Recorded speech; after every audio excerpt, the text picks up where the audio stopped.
Hi, and welcome back to the Art of Planting Your Life. I'm Janice Sanders, and I'm presenting from here high in the mountains of Colorado. And I'm presenting with my co-host, Alix Rowland, who's from Durango, Colorado. Hi, Janice. Hi, Hi, everybody. Alix. And I want to just say a little something about Alix. We're both business people, but Alix is an amazing business person. And she's been my mentor in many ways because she has been using the seed system for amazing success in her income. I knew her before she really applied the seed system when her income was like a flat line. And she's taken it now to be a part of the most successful real estate team in Durango, North Star, which is part of it's Team North Star, which is part of the Wells Group. She's taken her income to, I don't know, she's got a vacation home and her own home, and she's doing all sorts of beautiful landscaping and helping others because she understands the seed system. And that's the purpose of our whole talk today. And today, we want to talk to you about having a peaceful mind during these turbulent times of COVID and rioting and how the world just seems to be coming at us in crazy ways. So welcome to our program. Thanks, Janice. And before we really get into our subject today about peaceful mind, I would also like to tell you a little bit about Janice Sanders. She owns retail stores, 3 retail stores up in the mountains. And I know that she uses the seed systems in many ways for helping with employee relationships in her business, her income. And I know that she's been using it a lot lately for peace of mind also, because during these turbulent times when we're filming this video, there's been the COVID-19 lockdown, and there's a lot of disruption to the economics of our country here in America. And I think it might be the same all around the world for anyone listening to this video. Right, right. Yeah, it's really interesting. I've had some thoughts, and I'll just share them, and then Alix, pitch in anytime. But this turmoil that's happening in our world, I just really had to struggle with it in my own business because it always boils right back down to where is it coming from? Where is all this tumultuous upheaval and unpleasant lack of peaceful mind coming from? And I've had it right at the ground level, ground zero. I've had it happen in my own business. I just thought we were all getting along so well. And then midweek, I get this phone call of how someone's deeply hurt because another employee was yelling at them and intimidating them in front of customers, just ridiculing them. And so it really does boil down to it starts with me, and there's something I can do about it. And maybe you have some suggestions for me, Alix. What can I do to change the seeds that are ripening for me to see, upheaval and a lack of peaceful mind in my business? Mm. This is such a big topic. So I'm really glad we're talking about it today. And I don't think we're going to be able to cover everything that is included in our state of mind. The first thing I would like to remind us is, if you've done DCI before, that peace of mind is one of the 5 goals. It's actually the 4th goal. So even if we have financial freedom, great relationships, and good health, it is possible to have a disturbed mind, which keeps us from being satisfied in our lives, keeps us from being happy. So happiness is really an important factor. It's not something to push to the side, because it's so important for us to be able to function well in our capacity as business owners, to be able to be an example to our employees, and just to be able to be, of better service to the people around us too. Don't you think, Janice? I do think so. And, I just think if we've attended any of these coffee shop talks that we're talking here now, and we've learned about the pen, and we also understand that there are the 10 top good deeds, right? I think we might have covered those. But those probably have something to do with the problems. If we're not keeping our top 10, I think that's going to be cause for a disruptive in our peaceful mind. We're not protecting other people's state of peaceful mind. And there's a lot of ways we can harm it, like if we're not protecting life, if we're causing any damage to anybody, like even putting them at risk like by texting and driving. Nothing might happen at the moment, but we are planting seeds all the time. Do you have anything to add to that, like the other top 10 that might be causing discomfort in our lives that we could start planting the better seeds right now, Alix? Yeah, definitely. I think it's important to separate two things here, because we know that what we do results in our future. Right. So if we were to text and drive, we could be harming life, and that could result in us becoming ill. But Oh. the seeds to have a mind that's disturbed really come from the same thing. From if we endanger someone else and scare them, like what if we pulled out in traffic? We thought we could make it through that gap. Do you ever do that? You're in a hurry. It's like, I know Yeah. I can make it. And the other person, maybe they have to slam on their brakes. So that has caused them to feel afraid. So I think it's important to make this distinction between problems we see in the world, like financial problems and illness, compared to actually what is going on in our mind. Because we could have a time where finances weren't that good, but our mind could still be stable and peaceful. Right. So I just wanted to make that distinction. And yes, so all of the top 10 affect our peace of mind. As you mentioned, protecting life, anything that we would do that would upset another person and upset their peace of mind is going to result in us having a disturbed mind too. I think some of the small ways that I do that are by putting pressure on people. I tend to get anxious myself. I get worried and I have anxiety. So I've tried to notice more when I might put pressure on somebody and make them feel anxious or worried. So that's just one thing. I guess another thing that I would bring up right now, Janice, before you give us some more great ideas about the top 10, we could probably spend the whole time, and maybe we should list the top 10. Maybe you'll do that for us. But little ways that we interrupt or interrupt someone when they're trying to concentrate. If somebody is reading, for instance, and I, run in and with my housemate and just want to start talking about what I want to talk about when they're trying to concentrate on something. This is a disruption in our ability to keep focus, which is a really important thing for business owners.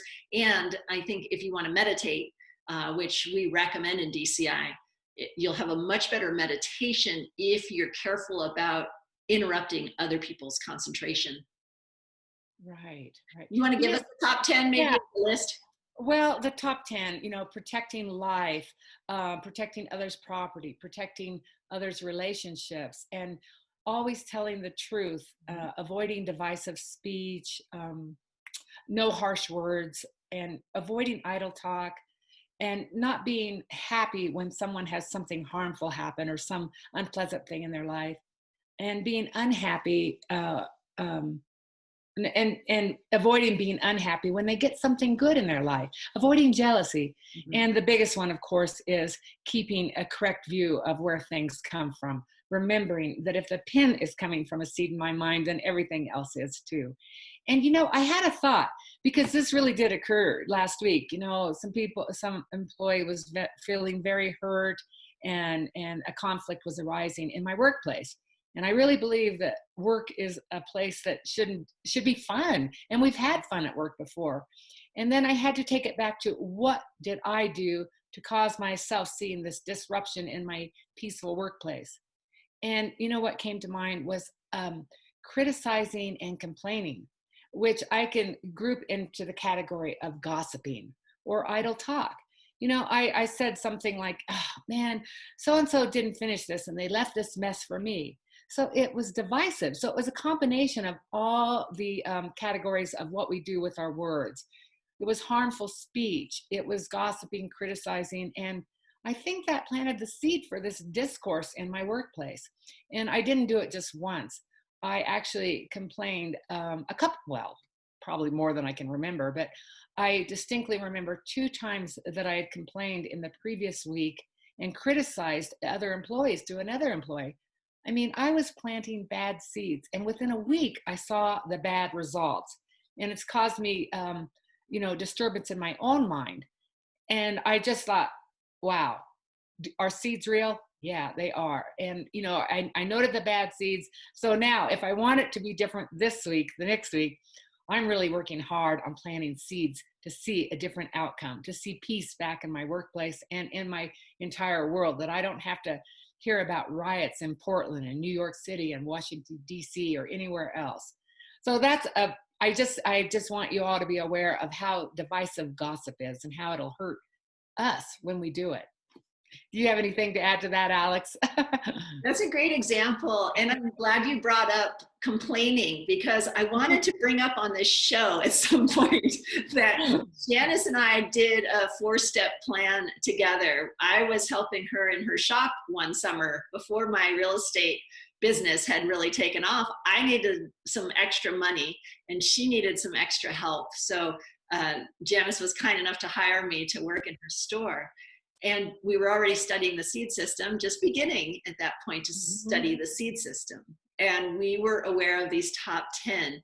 And we noticed that we had a way of speaking, which was complaining. And so that's idle talk. It can also be harsh speech. It can also be not truthful. Because when we complain about something, when I complain about something, I'm speaking as if the thing is coming this way, right?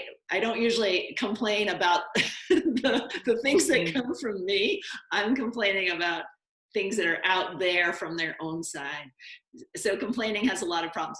So Janice and I came up with an idea that when we heard the other person complaining, we would scratch our head like this. It would be a cue to the person that we're hearing them complaining, and just a little reminder. It was a gentle reminder, and it was a fun way. And that reduced my habit of complaining, I think, by 90% that one summer. It creeps back in.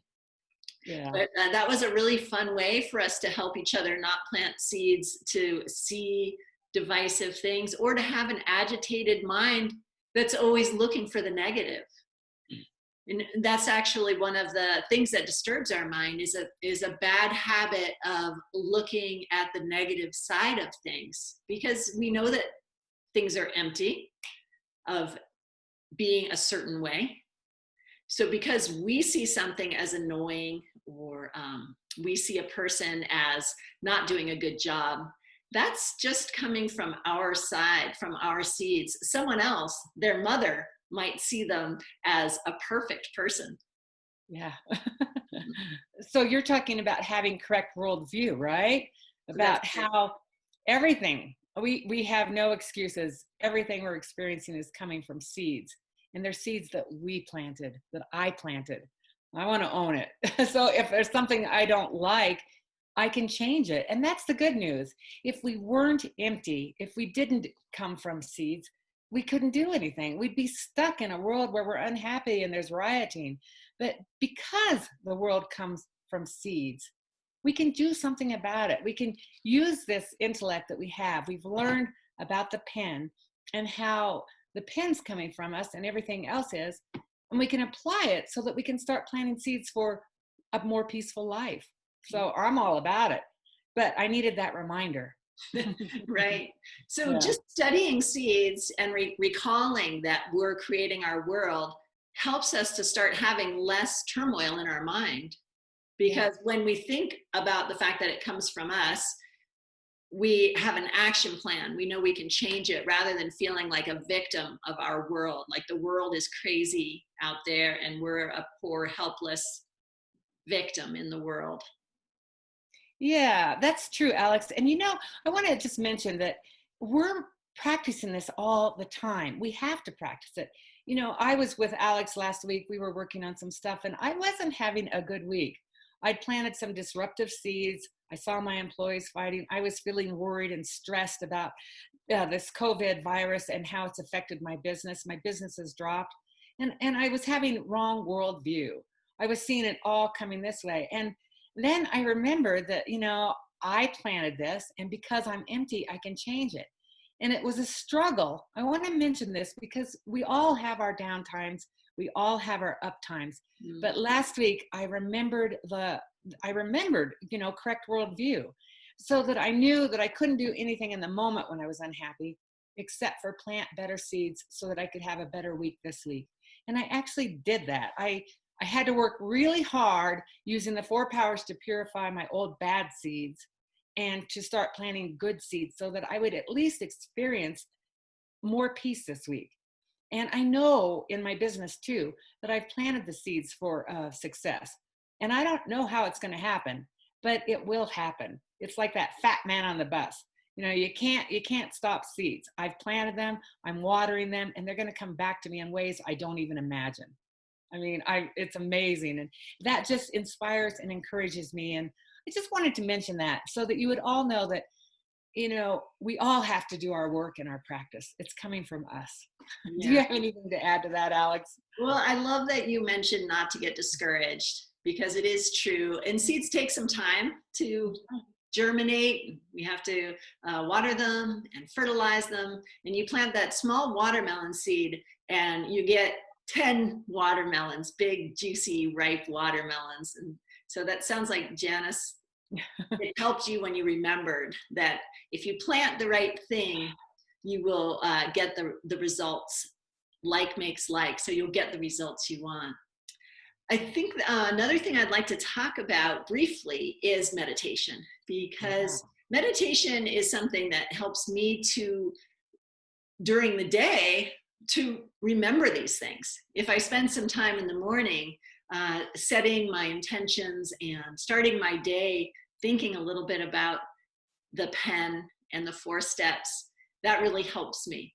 But for a beginner meditator, Janice, I hear so many people say that they sit down to meditate and their mind is so busy, they really don't even know where to start. What kind of a tip would you give somebody who just wants to start meditating, and how does that relate to the top 10? Well, okay, if you're just starting out to meditate and you're distracted, even our meditation comes from seeds. So like I was disturbed last week, but I've had enough training to know that if I want to have peace and a better meditation this week, it all boils down to how I treat other people. If I want a good meditation, I need to respect other people, respect their time, respect their minds, and not disturb them. Because if I disturb them, like Alix said with her partner, when she walks in and she starts talking about her day, and when they're really just trying to have a peaceful moment and trying to understand maybe something that they're reading, that's going to plant seeds for me to have a disturbed mind during my meditation. So it's really important how I treat other people. And that's going to load the seeds for me to have a better meditation. So we can start that right now, just watching how we treat other people, not yelling at them or not even using quiet words with a unpleasant meaning behind them. Just really respecting others and planting the seeds so that we can have a better meditation, and to start with 10 minutes and add a minute every week if you're a beginner. So it boils down, bottom line, to how you treat others. That's right. Because what arises in our mind comes from what we did last week. Right. In our next episode, we're going to talk more about that too. I would say, though, that it's important that you find a meditation technique that's authentic. And the Diamond Cutter Institute has great meditations for you. I think you can contact us through this YouTube channel or wherever you're seeing this video. Please get a hold of us and we can help you with some beginner meditation instructions. Our next topic, Janice, did you want to introduce it? Well, why don't you introduce it? Okay. So what we were going to talk about next is more about ideas. So we talked about peace of mind in this video. Where does our peace of mind come from? How can we affect our state of mind? And in the next video, we're going to be talking about ideas. Ideas. Yeah. Creative ideas. Like what we're going to do. We're in a COVID virus, and how we can redefine ourselves with creative ideas. So that's our next topic. And we hope you tune in. I know it's going to be exciting, and I know it's going to help us as much as hopefully we help you too. So thanks. Great. Thank you, Janice, and thank you, everybody. Looks forward Thanks, Alex. A to pleasure to see you. that. Bye.